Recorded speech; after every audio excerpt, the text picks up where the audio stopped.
अस्सलाम वालेकुम वरहमतुल्लाह।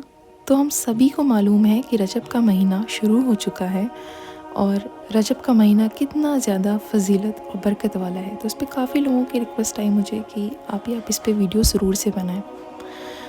तो देखें, रजब का जो महीना है ना, इसको कुछ इस तरह से आप समझें कि ये बीज बोने का महीना है। हदीस में यही आता है कि रजब जो है वो बीज बोने का महीना है, शाबान जो है वो पानी डालने का महीना है और रमज़ान जो है वो फसल काटने का महीना है। मतलब अगर आप इसकी डेप्थ में जाओ तो समझ में आएगा कि आपको जो अच्छे काम करने हैं ना, लोगों को लगता है कि रमज़ान में जाने के बाद करना है। ऐसा बिल्कुल भी नहीं है। आपको अच्छे कामों की आदत यानी इबादत की आदत और भी जो नेकी के काम होते हैं उनकी आदत आपको रजब के महीने से ही बनानी है। क्योंकि अगर आप रजब के महीने में यानी बीज बोने के महीने में अगर आपने बीज नहीं बोया तो शाबान में आप पानी कैसे डालेंगे? अब पानी नहीं डालेंगे फसल कैसे बढ़ेगी? और फसल नहीं बढ़ेगी तो आप रमज़ान में कौन सी फसल काटेंगे, है ना? तो जो भी अच्छे काम करने हैं वो रजब के महीने से ही शुरू करने हैं, पहली बात। दूसरी बात, हदीस में आता है कि प्यारे आका ने फरमाया कि रजब का महीना अल्लाह का महीना है और शाबान मेरा महीना है और रमज़ान मेरी उम्मत का महीना है।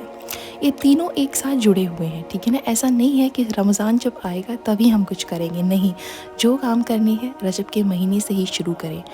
अब एक और बहुत प्यारी बात कि कहते हैं, हदीस में आता है कि अगर रजब के महीने में आपने किसी एक की भी परेशानी दूर कर दी तो अल्लाह ताला आपके लिए जन्नत में बहुत ही आलीशान सा महल तैयार कर देता है। सो बेसिकली आपको रजब के महीने से लेकर रमज़ान के महीने तक बहुत ज़्यादा नेकी के काम और इबादत करने के काम करने हैं।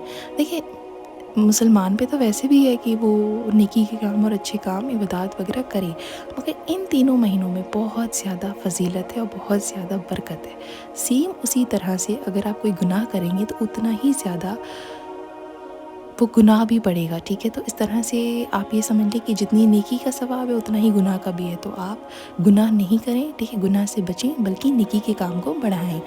अब जैसे आप रोज़े रख सकते हैं, रोज़े की भी बहुत फजीलत है। एक रोज़ा भी इस तरह से जैसे अपने सारे साल मतलब पूरे साल आपने रोज़ा रखा, ठीक है ना? तो बहुत ज़्यादा इसकी फजीलत है रोज़े की ख़ास करके। और तो इस महीने में अपने क़ज़ा रोज़े रख सकते हैं या जो भी नफली रोज़े वो रख सकते हैं। दूसरा, आप अपनी 5 वक्त नमाज को क़ायम करें, उसके साथ साथ आप तहज्जुद पढ़ सकते हैं और जो मसनून दुआएं हैं वो पढ़ें। आप जो भी ज़िक्र आप कर सकते हैं वो ज़िक्र करें, इबादत को बढ़ा दें, नफली नमाज़ें पढ़ें और हाँ, दुआ ख़ास करके करें। लोग सब कुछ कर लेते, सारी तस्बीहात कर लेते हैं मगर दुआ को ही भूल जाते हैं, जबकि हदीस में है कि दुआ ही तो इबादत है, ठीक है? दुआ मोमिन का हथियार है। तो दुआ यानी आप एक टाइम बना लें कि दिन में एटलीस्ट 30 मिनट्स में ऐसा टाइम निकालूंगी किसी भी नमाज में जहाँ पे 30 मिनट्स मैं पूरा डेडिकेट करूँगी अल्लाह ताला को और वहाँ पे मैं बहुत अच्छे से अल्लाह पाक से बात करूँगी, दुआ करूँगी।